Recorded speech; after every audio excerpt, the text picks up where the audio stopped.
Você sabia de hoje? Vamos continuar um pouquinho a nossa aventura humana aqui na Terra, certo? E eu estava pensando, você sabia que qual a grande tecnologia, qual o grande desenvolvimento que teve naquele churrasquinho do fim de semana que você faz lá com a sua família? Isso, churrasquinho, exatamente. Porque o que você tem lá? Basicamente, vamos um pouquinho para trás. Antigamente nós tínhamos o quê? Era uma grande rodízio de sushi, tudo era cru, né? A palavra sushi, né, aqui no nosso continente, é conhecida como comida crua, né? Então você comia, né? Comia-se as comidas cruas.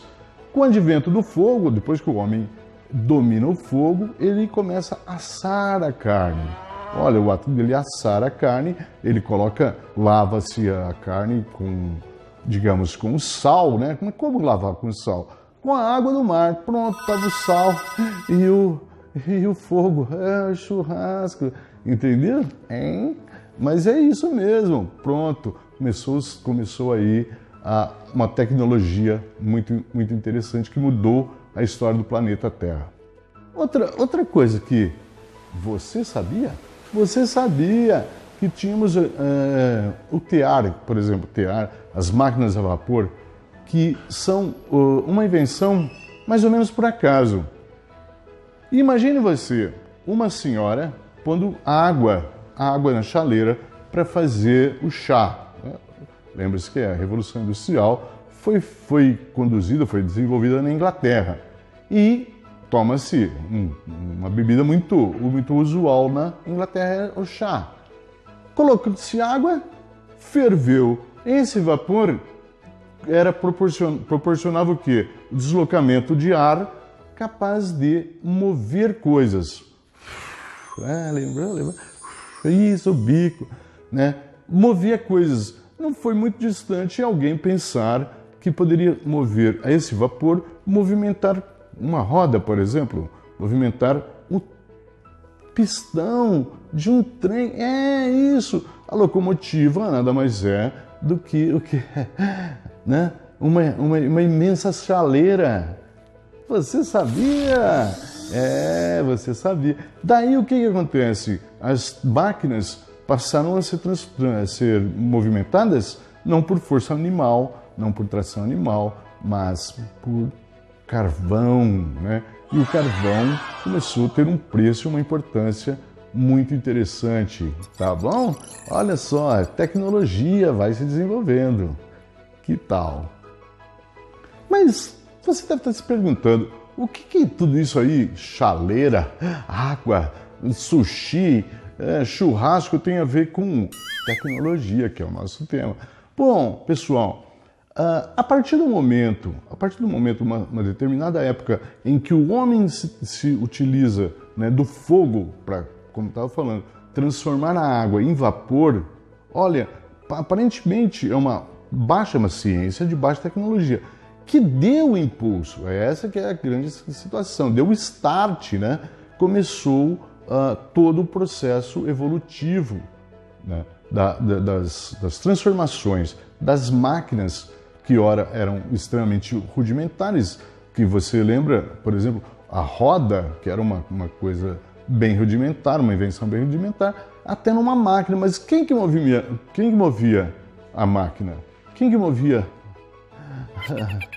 Caramba, Quem movia essa roda?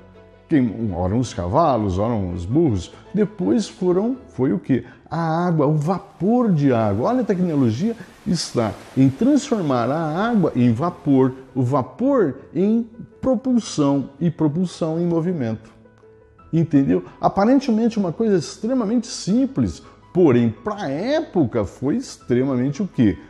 Revolucionário. Tanto é que chama-se, né, daí começou a chamar de Revolução Industrial. Olha a nossa tecnologia aí. Então o homem nunca mais voltou a patamares mais baixos anteriores a isso. Essa que foi a grande sacada. O medo da tecnologia chegou a fazer com que as pessoas desenvolvessem várias teorias a respeito, né, de que o homem estaria desempregado e que, portanto, teríamos grandes desemprego, com aglomerações, né, conjunto de grandes aglomerações de pessoas nas cidades. Tanto é verdade que uma das teorias desse novo pensamento, né, pensamento pós ou pré ou durante os processos revolucionários industriais, que foram 3, nós tivemos pessoas que pensaram assim: haverá um dia que vai ser necessário apenas um homem e um cachorro para tomar conta de uma fábrica. Olha só, o cachorro para impedir que as pessoas chegassem perto da fábrica, da máquina, perdão, opa, não é você, né? Da máquina, e o homem que simplesmente iria alimentar o cachorro. Olha a viagem dos caras, entendeu? E que tudo seria automático, né, a partir desse momento. E, portanto, um grande contingente de desempregados. Você sabia disso? Agora você me diz, como seria a situação naquele povo, né, na Inglaterra, naqueles idos 1700 e pouco?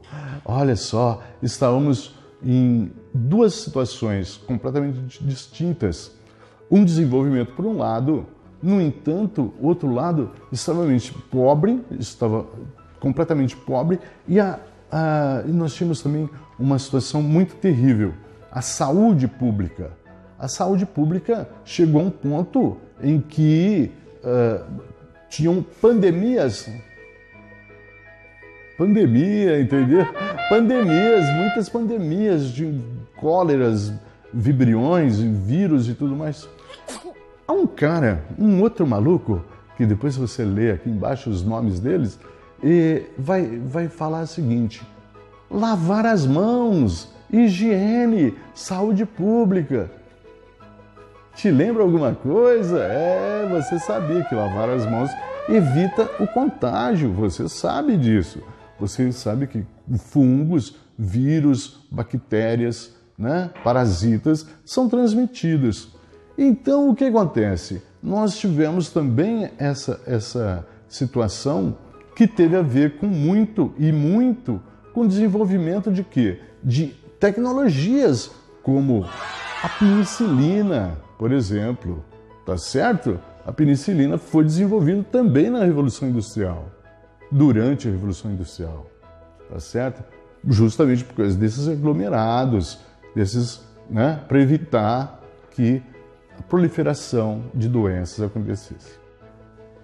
Para fechar o segundo Você Sabia com o Vlad, nós vamos lembrar vocês e também dar algumas referências sobre como era a relação, né, já que a gente estava falando da máquina e o homem, como era a relação. As pessoas tinham ódio das máquinas.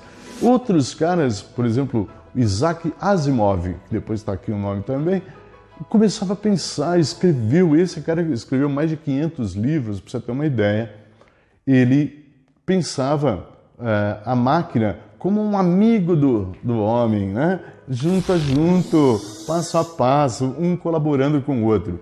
Aí você vai ver uma referência, por exemplo, O Homem Bicentenário. Vale a pena, né? É interessante. O outro aqui é Eu, Robô, como o homem poderia colaborar, né, a tecnologia humano com a máquina para bem da humanidade. Tá bom? Quero agradecer demais. Olha, vocês são muito legais, muito joinhas, muito falou, valeu e até a próxima. Tchau. Tática e movimento já eu errei aqui porque eu olhei para baixo, né? Puta, pera um pouquinho só.